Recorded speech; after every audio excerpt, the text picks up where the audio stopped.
Bismillahirrahmanirrahim. Assalamualaikum warahmatullahi wabarakatuh.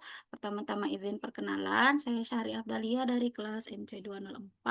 Di sini saya akan memaparkan terkait summary infografis perekonomian Indonesia di tahun 2021. Pertama-tama, siapa saja pihak-pihak yang terlibat dalam pengambilan kebijakan ekonomi? Kebijakan ekonomi terdiri atas kebijakan fiskal dan moneter. Kebijakan fiskal dijalankan oleh pemerintah dengan mengatur penerimaan negara dan belanja negara. Ini bertujuan untuk menjaga keseimbangan ekonomi, mendorong pertumbuhan, dan mencapai stabilitas keuangan nasional. Selanjutnya ada kebijakan moneter dijalankan oleh Bank Indonesia selaku bank sentral untuk mengatur suku bunga, mengatur peredaran uang, dan melakukan operasi pasar terbuka. Ini bertujuan untuk mencapai stabilitas harga, pertumbuhan ekonomi, dan lapangan kerja. Kemudian dampak penguatan atau pelemahan nilai kurs dan inflasi IHK mempengaruhi PDB triwulan 1 tahun 2021. Yang pertama, penguatan atau pelemahan nilai kurs berdampak pada aktivitas ekspor dan impor. Apabila nilai rupiah menguat, maka harga barang-barang yang diekspor jadi lebih mahal, sehingga masyarakat akan membeli barang impor yang harganya lebih murah dan menyebabkan penurunan nilai ekspor. Akhirnya ini dapat mengurangi PDB, melihat dari konsumsi barang impor mengurangi barang domestik yang berpengaruh pada lapangan kerja.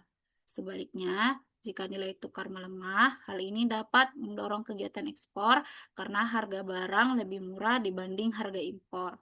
Hal ini dapat meningkatkan daya saing dengan barang impor lainnya.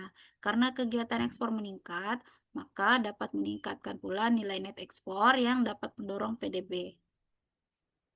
Yang kedua, nilai tukar juga berdampak pada investasi. Jika nilai tukar stabil, dapat memberikan kepastian kepada investor asing agar dapat merencanakan investasi dengan baik. Ini dapat mendorong pertumbuhan PDB. Sebaliknya, jika nilai tukar cenderung naik turun secara drastis, ini dapat menurunkan kepercayaan investor sehingga dapat menurunkan nilai investasi pula. Yang ketiga, nilai inflasi diukur dengan indeks harga konsumen atau IHK. Ini dapat mempengaruhi PDB. Jika inflasi rendah, maka konsumsi masyarakat meningkat. Dengan itu dapat mendorong pertumbuhan ekonomi dan PDB karena besarnya konsumsi rumah tangga. Jika inflasi tinggi, meningkatkan harga barang sehingga menurunkan daya beli masyarakat. Akibat terjadinya penurunan daya beli adalah dapat menurunkan PDB.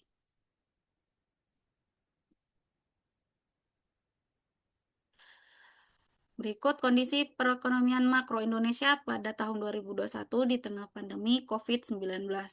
Pada tahun 2021, Indonesia masih dihadapkan pada situasi pandemi COVID-19. Walaupun begitu, kondisi perekonomian Indonesia perlahan-lahan mulai pulih. Menurut data statistik, ekonomi Indonesia tumbuh 3,69%. PDB Indonesia hingga triwulan 4 menguat sebesar 5,02%, meningkat dari triwulan 1 sebesar minus 0,74%. Beberapa kondisi terjadi pada tahun 2021 yang mempengaruhi pertumbuhan ekonomi, di antaranya aktivitas ekspor yang meningkat dan belanja pemerintah meningkat untuk memberikan stimulus fiskal. Sementara itu, dari konsumsi rumah tangga dan investasi masih teredam. Dari sisi produksi, terdapat peningkatan jumlah lapangan kerja, khususnya di bidang tenaga kesehatan. Kondisi inflasi Indonesia pada tahun 2021 masih tetap terjaga. Menurut data statistik, terjadi inflasi sekitar 0,57% dengan indeks harga konsumen sebesar 107,66. Inflasi ini dipengaruhi oleh kenaikan harga bahan makanan dan minuman, diantaranya daging ayam ras, cabai, minyak goreng, jeruk, dan tembakau. Tahun 2021 merupakan awal dari pemulihan ekonomi yang ditandai dengan pertumbuhan ekonomi yang positif, tingkat inflasi yang masih terjaga, dan stabilitas moneter. Pemerintah optimis bahwa pertumbuhan ekonomi di tahun selanjutnya semakin membaik. Namun begitu, Indonesia juga tetap waspada terhadap risiko ekonomi yang mungkin terjadi seperti wabah virus baru dan ketidakpastian ekonomi global di masa pandemi. Baik, sekian dari penyampaian saya. Apabila ada kesalahan dari materi maupun penyampaian, mohon dimaafkan. Wabillahi taufik wal hidayah. Wassalamualaikum warahmatullahi wabarakatuh.